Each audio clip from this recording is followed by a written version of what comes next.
Vamos a ir a la palabra de Dios esta mañana, hermanos. Segundo libro de Crónicas, capítulo 35, versículo 20. Después de todas estas cosas, luego de haber reparado Josías la casa de Jehová, Necao, rey de Egipto, o el faraón, subió para hacer guerra en Carquemis, junto al Éufrates. Y salió Josías contra él. Y Necao le envió mensajeros diciendo: ¿qué tengo yo contigo, rey de Judá? Yo no vengo contra ti hoy, sino contra la casa que me hace guerra. Babilonia, hermanos, Babilonia era la casa que le hacía guerra. Y Dios, me ha dicho que me apresure. Deja de oponerte a Dios, quien está conmigo, no sea que Él te destruya. 22. Mas Josías no se retiró, sino que se disfrazó para darle batalla, y no atendió a las palabras de Necao, que eran de boca de Dios. Y vino a darle batalla en el campo de Megiddo. Y los flecheros tiraron contra el rey Josías. Entonces dijo el rey a sus siervos: quitadme de aquí, porque estoy gravemente herido. Entonces sus siervos lo sacaron de aquel carro y lo pusieron en un segundo carro que tenía y lo llevaron a Jerusalén, donde murió.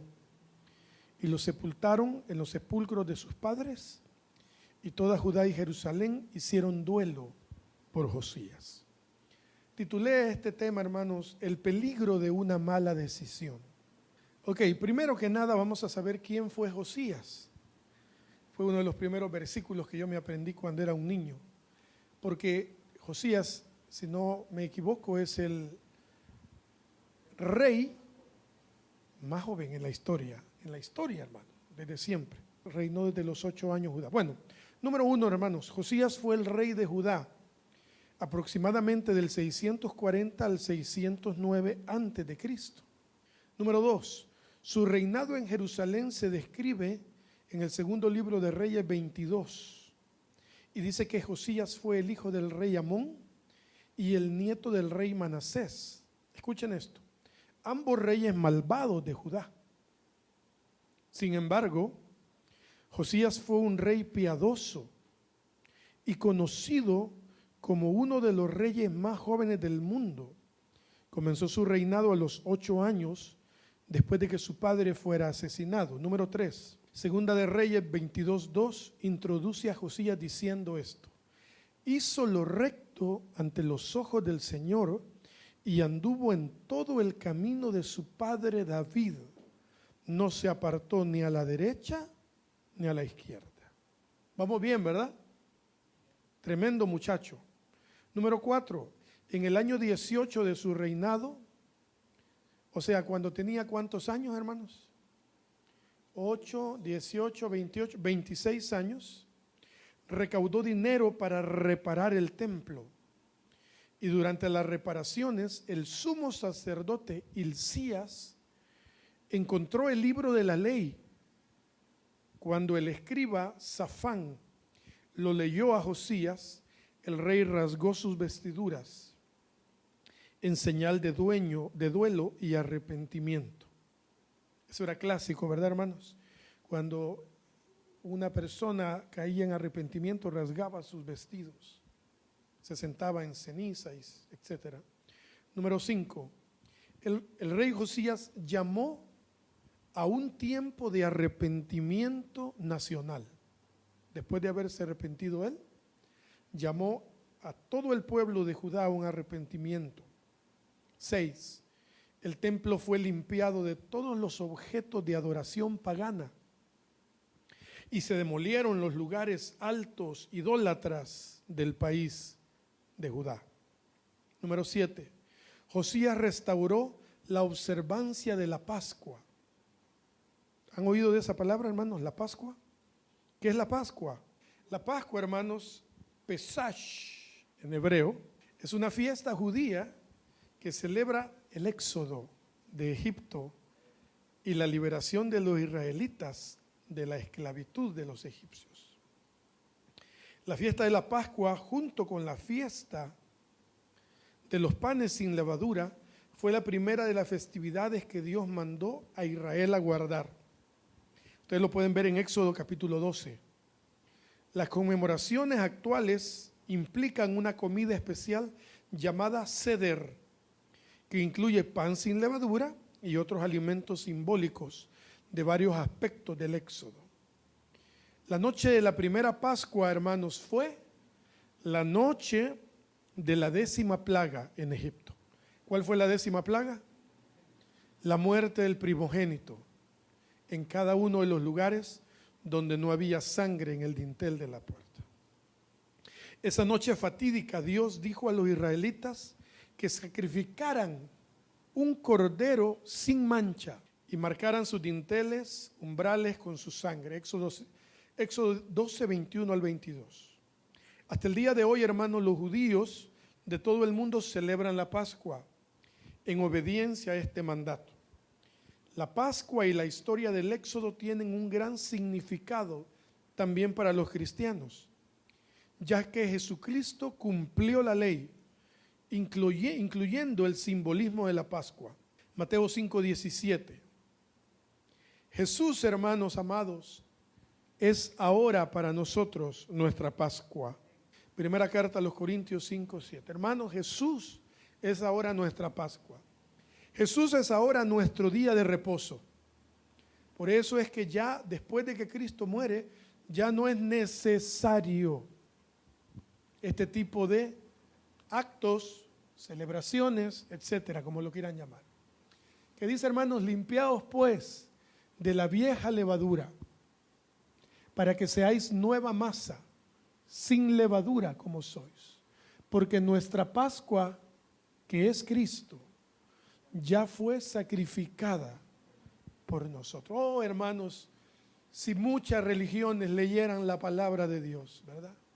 O más bien dicho, si muchas religiones leyeran y obedecieran la palabra de Dios. Cuando usted tenga una discusión con un adventista, por ejemplo, que le insiste en que debemos guardar el sábado sí o sí, o la circuncisión de la que hablan los judíos, ¿verdad? La religión judía.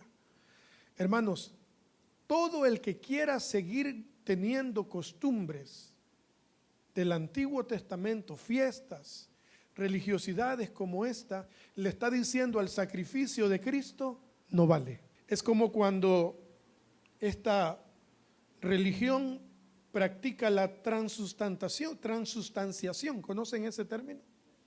La transustanciación es el hecho de comer el cuerpo de Cristo otra vez.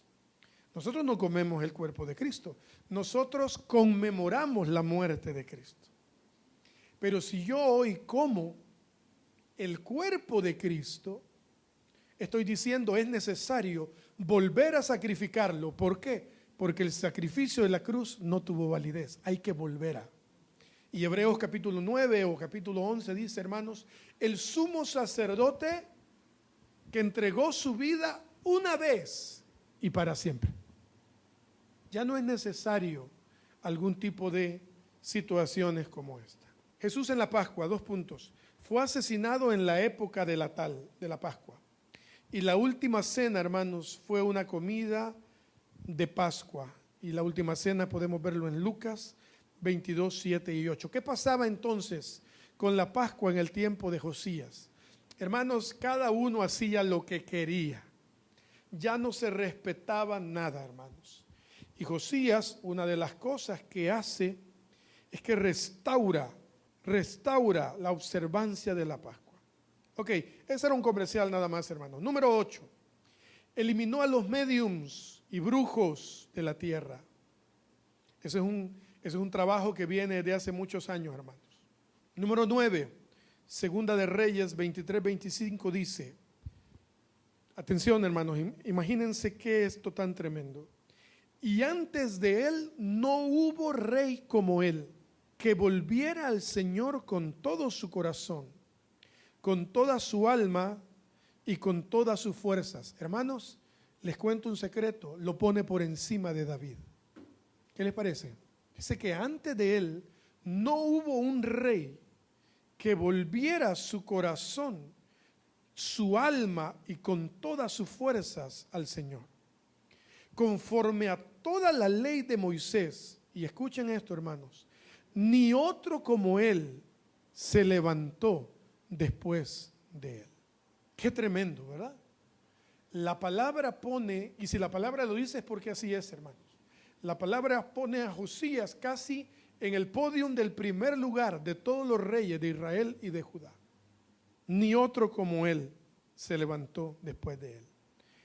Entonces, hermanos queridos, el punto número 2 dice lo siguiente: ¿qué pasó entonces? Josías toma, hermanos, la noble pero equivocada decisión de participar en una guerra que no le correspondía a él, o de invertir, de intervenir en una guerra que iba de acuerdo a los planes futuros de Dios. Escuchen lo que dice 2 Reyes 22:20.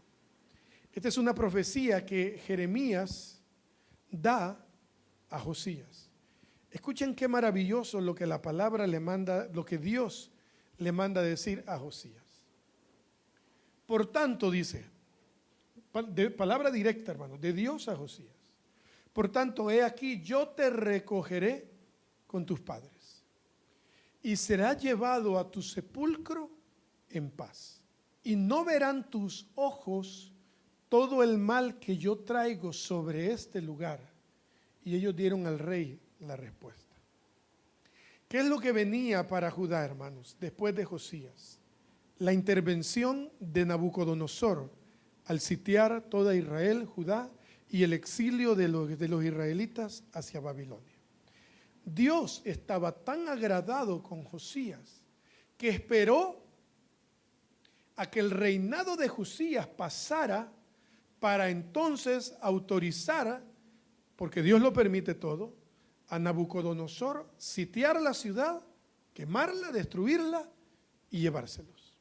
Entonces Dios le dice a Josías: tranquilo, tú morirás en paz, vas a ser puesto en el sepulcro con tus padres y tus ojos no verán la maldad, la destrucción que yo daré. Pero hermanos, Josías intervino en los planes futuros de Dios. Egipto, versículo 21 del pasaje principal, Necao, que era el faraón, va a combatir apoyando a las fuerzas sirias. Va a pelear en contra del nuevo imperio babilónico. Porque ese imperio surgió, hermanos, y Dios permitió que creciera como la espuma. Babilonia llegó a ser, hermanos, la potencia más grande del Medio Oriente en ese tiempo.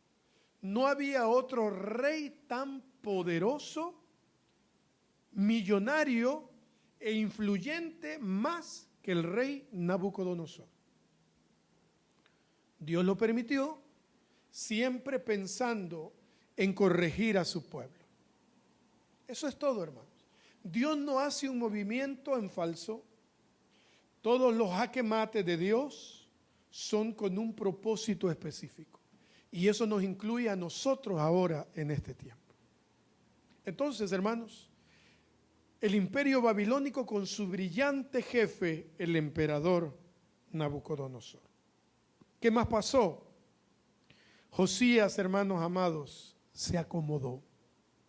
Cuando Josías conoce su currículum, cuando Josías conoce lo intachable que es él, porque hermanos, todo el mundo se lo decía seguramente, todo el mundo lo felicitaba, todo el mundo le rendía, ¿cómo se dice? Correcto, gracias, pleitesía al rey. Todo el mundo veía los ojos de Josías y veían al Dios en los ojos de él. Hermanos, pero Josías se acomodó. Josías se atuvo, hermanos, en palabras salvadoreñas. Josías confió demasiado en su en su bondad que él tenía. Olvidó, hermanos, o se descuidó que era pecador, necesitado de la misericordia diaria de Dios. Y eso es una lección para nosotros en este tiempo. ¿Cuántos buenos cristianos habemos hoy aquí? Bueno, algo bueno de Dios deberemos tener, ¿o no? Sí, hermanos, es la verdad. Somos malos, estamos de acuerdo, nuestro corazón es engañoso, es perverso, hay cosas, pero si la gente viene a pedirte un consejo es porque algo bueno vio en ti. Eso no lo podemos negar. Hermanos, oveja que es guiada por su pastor huele a su pastor. Es una metáfora, ¿verdad? Un poema. Hermanos, algo bueno ve Dios en nosotros, pero la gente, lo bueno que la gente vea en nosotros proviene de Dios. Amén, proviene de Dios. Gloria a Dios por eso. Pero, cuidado, hermanos, el corazón es engañoso. Podemos atenernos. 1 Corintios 10:12 dice, es rapidito, es facilito, hermanos. Lo puse hoy en el post de la iglesia, dice, así que el que piensa que está firme, mire. Ese mire significa cuide, esté atento, que no caiga. Haré una pregunta sin verlos. ¿Cuántos están firmes? ¿Cuántos creen que están firmes aquí hoy? ¿No están firmes ustedes hoy? Claro, hermanos. Nuestra vida está puesta sobre la roca que es Cristo, ¿o no? Estamos firmes. Cuídense, por favor. El león anda. ¿Cómo anda, hermanos? El enemigo anda como león rugiente buscando, escuchen esa palabra tan grotesca, ¿a quién? Devorar. El que cree que estar firme, hermanos, cuídese de no caer. 1 Juan 1, versículo 8 al 10. Si decimos que no tenemos pecado, nos engañamos a nosotros mismos y la verdad no está en nosotros. Si confesamos nuestros pecados, Él es fiel y justo para perdonar nuestros pecados y limpiarnos de toda maldad. Si decimos que no tenemos pecado, otra vez Juan dice lo siguiente, lo mismo, le hacemos a Él mentiroso y su palabra no está en nosotros. Hermanos, saquen el pecho, son pecadores igual que yo. Pablo, si en algo me tengo que jactar, decía Pablo, es en mis debilidades. Hermanos amados, todo el tiempo los pies puestos sobre la tierra con la ayuda del Espíritu Santo. Todo el tiempo. Eres bueno para vender, eres buen docente, eres buen empleado, eres buena madre, eres buena cocinera, eres buen predicador, eres buen teólogo. Lo que usted sea bueno, todo el tiempo, los pies puestos sobre la tierra. La gente nos busca para pedirnos un consejo, los pies en la tierra. La gente siempre nos pone de ejemplo porque ven nosotros cosas buenas. Siempre los pies en la tierra, no olvidando que somos inmerecedores, pecadores, necesitados de la misericordia de Dios diariamente. Lamentaciones dice, por la bondad del Señor no hemos sido, ¿qué? Consumidos, sino que sus misericordias son nuevas cada mañana. Enséñenselo a sus hijos, enséñenselo a sus nietos, que nuestra vida es una vida, hermanos, de equilibrio. Esforzarnos por hacer lo correcto sin olvidar que somos pecadores. Y el último, Proverbios 3, 5 al 8, Proverbios 3, 5 al 8 dice, fíate de Jehová de todo tu corazón y no te apoyes en tu propia prudencia. Reconócelo en cuántos, hermanos, en todos tus caminos y Él enderezará tus veredas. Hermanos, y esto es tremendo, que el Señor nos hable a todos. No seas sabio en tu propia opinión. Teme a Jehová y apártate del mal, porque será medicina a tu cuerpo y refrigerio para tus huesos. Hermanos, al rey se le subió un poco a la cabeza y trató de meterse donde no debíamos. Número 4. Ay, hermanos, no tratemos de detener la disciplina que Dios ha decidido darle a alguno de sus hijos. Apoyemos, aconsejemos, pero no nos involucremos mucho porque nos puede ir mal. Consultemos al Señor. Cuando Dios a alguno ha decidido castigarlo, ¿es la palabra? Por amor, porque Él castiga por amor. A veces cometemos el error de darle algo a alguien que Dios quiere que lo busque a Él primeramente. Hermanos amados, debemos escuchar, tratar de estar atentos a la voz de Dios. Cuando Dios tiene un trato especial con solteros, con matrimonios, con gente que ha caído en bancarrota, con gente que Dios quiere disciplinar de alguna manera, tenemos que estar atentos. Y eso incluye muchas veces a los hijos, hermanos. Cuando sus hijos ya son grandes, se han ido, usted puede desde lejos, como papá, como mamá, poder, como dice ahí, apoyarlos un poco, pero no intervenir en lo que Dios quiere hacer en esa gente. Que es más o menos lo que le pasó a Josías. Dios tenía sus planes, hermanos. Los planes de Dios son perfectos, son más altos que los nuestros, son más grandes. Y para los hijos de Él, dice la palabra, que sus pensamientos y sus planes son de bien y no de mal, aunque a veces nos haga comer el polvo. Aunque a veces nos pase por momentos duros, difíciles, si somos hijos de Dios, sus pensamientos siguen siendo de bien y no de mal. ¿Lo creen? Sí, hermanos. Sus planes son de bien y no de mal.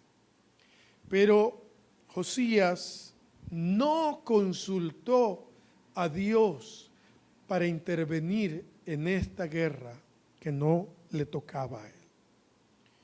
Atentos a la voz de Dios. Dios nos habla, hermanos, a través de quien Él quiere. Veamos el versículo 22 de nuestro pasaje principal. Hermanos, esta es una de las cosas que yo no entiendo de Dios. Pero a Dios a veces no hay que entenderlo, como dicen por ahí, ¿verdad? Solo amarlo. Él es soberano. Escuchen lo que dice el versículo 22. Mas Josías no se retiró, sino que se disfrazó para darle batalla y no atendió a las palabras de Necao. ¿Qué dice, hermanos? Que eran de boca de Dios. Y vino a darle batalla en el campo de Megido. Hermanos, y el versículo 21, escuchen esto. Necao le envió mensajeros, faraón, hermanos, pagano, mundano, que Egipto hasta el día de hoy sigue siendo un ejemplo del mundo. El faraón le manda decir a Josías: ¿qué tengo yo contigo, rey de Judá? No vengo contra ti hoy, sino contra la casa de que me hace guerra. Y escuchen esto, hermanos. Y Dios me ha dicho que me apresure. Deja de oponerte a Dios que está conmigo. No sea que Él te destruya. Explíquenme ustedes cómo es que Dios estaba con el faraón. ¿Cómo es eso, hermanos? ¿Cómo es eso que dice la palabra que cuando Necao le dice vete y que era palabra de Dios la que salía de este hombre malo, perverso? Hermanos, porque Dios es soberano y usa a quien quiere. Si no, escuchen esta historia. Este es el colmo de la historia, hermanos, para mí. El colmo, número 22-26. Y el ángel de Jehová pasó más allá y se puso en una angostura donde no había camino para apartarse, ni a derecha ni a izquierda. Número 22, 26. Y viendo el asna al ángel de Jehová, se echó abajo de Balaam. Y Balaam se enojó y azotó al asna con un palo. Entonces Jehová abrió la boca del burro, hermanos, la cual le dijo a Balaam: ¿qué te he hecho que me has azotado hasta 3 veces? Y Balaam respondió al asna: porque te has burlado de mí. Ojalá tuviera espada en mi mano, que ahora te mataría. Y el asna le dijo a Balaam: ¿no soy yo tu asna? Sobre mí has cabalgado desde que tú me tienes hasta este día. ¿He acostumbrado a hacer así contigo? Y el Balaam le dice: no has hecho así conmigo. ¿Qué hubiéramos hecho nosotros si ahorita salimos ahí, hay un chucho aguacatero, hermanos? Al que uno le dice: quítate, chucho, de aquí. El chucho le dice: hey, ¿por qué me pegas? Yo no te he hecho nada. Hermano, no sé si me daría un infarto en el momento o algo. Pero Dios, hermanos amados, usa a quien quiere. Si no me equivoco, Caifás le dijo al pueblo: este hombre tiene que morir, porque si no tendría que morir todo el pueblo. ¿Qué sabía Caifás de la ley? Y está diciendo la verdad. Si Jesús no muere, todos tendríamos que haber muerto. Está hablando de condenación eterna. Hermanos amados, atentos a la voz de Dios. Atentos a la voz de Dios. Hermanos, ¿en qué momento, cuántas veces Dios ha hablado a nuestra vida a través de alguien que no es cristiano? Mira, no hagas esto. Mira, vos sos cristiano, no vayas, no estés aquí, no hagas esto, vos no participes. Hermanos, y Dios hermoso, maravilloso, siempre advirtiéndonos a través de quien Él quiere. Y el último punto, hermanos: cómo saber escuchar la voz de Dios, cómo estar seguros a través del Espíritu Santo. El Espíritu Santo es el que me pone algo en el corazón que me hace sentir si debo hacerlo o no, si debo ir o no, si debo ayudar o no. ¿Qué es eso, hermanos? Paz. El Espíritu Santo es el que pondrá en nosotros paz. Filipenses 4:7 dice: y la paz de Dios, que sobrepasa todo entendimiento, guardará sus corazones y sus pensamientos en Cristo Jesús. Hermano, usted puede tomar la decisión más noble del mundo, pero si Dios no pone en usted paz, no lo haga. La evidencia más grande de obedecer a Dios es la paz. Hermanos, ya somos grandes, ya hemos caminado a través del caminar cristiano, ya debemos entender estas situaciones. Ese discernimiento debe ya estar en nuestro corazón. Hay gente, ayer me sentaba con un hermano y empezó a contarme sus situaciones, sus problemas financieros, sus problemas familiares, sus problemas ministeriales. Y uno que es consejero siempre quiere estar dando el consejo. ¿Les ha pasado o no? Pero ayer sentí en mi corazón que él solo quería hablar. Hermanos, a veces la gente solo quiere ser escuchada. Solo quiere expresar, sacar. Y casualmente, tiempito después, llegó la esposa y me dijo: ¿cómo estás, Abraham? Fíjate que cuando podás hablar con mi esposo, está frustrado, está desanimado. Hermanos, y cuando nos levantamos, no hubo tiempo más, solo lo escuché. Yo creo que ese hablar conmigo o con alguien puede traer consuelo, hermanos. Por eso siempre voy a decir: busquemos ayuda cuando estemos en alguna situación. Busquemos ayuda. Yo hablaba con Edgardo esta semana de una situación. Hablaba, lloraba con Él esta semana. Y aquí estamos, hermanos, libres, hablar, llorar. Llorar es para todos, nos hace libres, nos consuela. Y de pronto hay una palabra más, mira, primo, ten ánimo, vamos adelante, sigamos. Hermanos, debemos estar atentos a la voz de Dios. Josías, siendo el hombre, el rey más correcto de la historia, se atuvo, hermanos, se acomodó.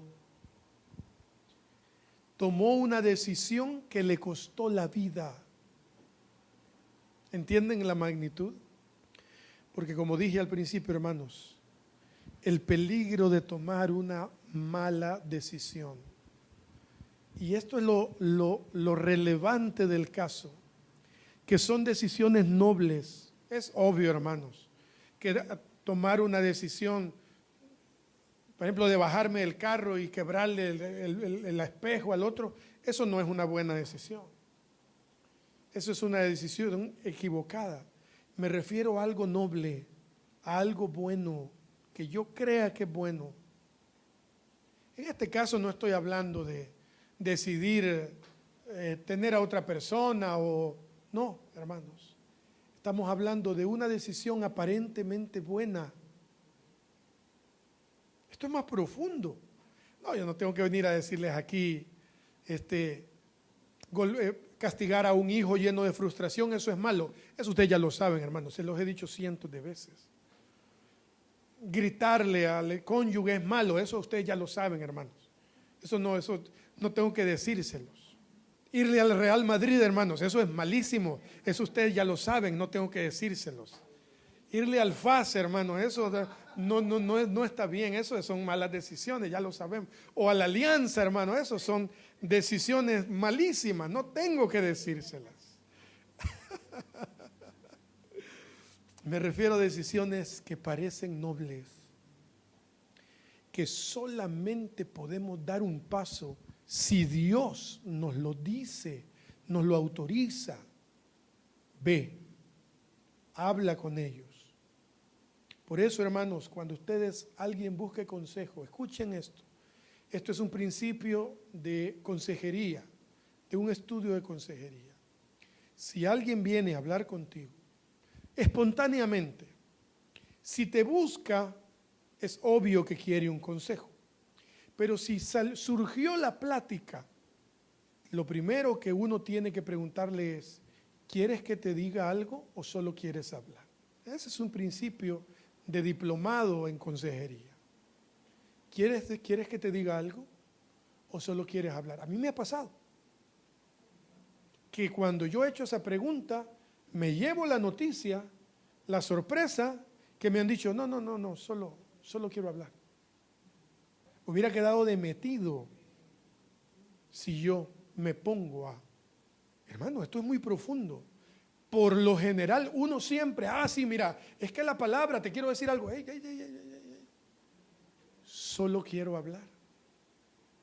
Dios dará después otra oportunidad, si Él quiere, conmigo o con alguien más. ¿Por qué? Porque como nos recordó Cristian, hermanos, Apolo sembró, Pablo regó o viceversa, pero quien da el crecimiento es el Señor. Queridos hermanos, es un gran ejemplo para nosotros Josías, un rey impecable que cometió una imprudencia que le costó la vida por no haber consultado a Dios y haber tenido de menos las palabras del faraón cuando le dijo, vete, Dios puede destruirte. Ahí está, hermanos, lean. Faraón le dice, no es contigo el pleito, aléjate. Se disfrazó, se sintió el emperador, se sintió respaldado por todos y dijo, voy a defender a alguien que no se lo había pedido. Dicho sea de paso, por haber ignorado la palabra de Dios en la boca de alguien. Hermanos, atentos. En resumen, atentos a la voz de Dios. Que el Señor nos dé discernimiento, que el Espíritu Santo nos guíe, hermanos, para no equivocarnos tanto. Equivocarnos lo menos posible. Padre, muchas gracias te damos, Señor, esta mañana.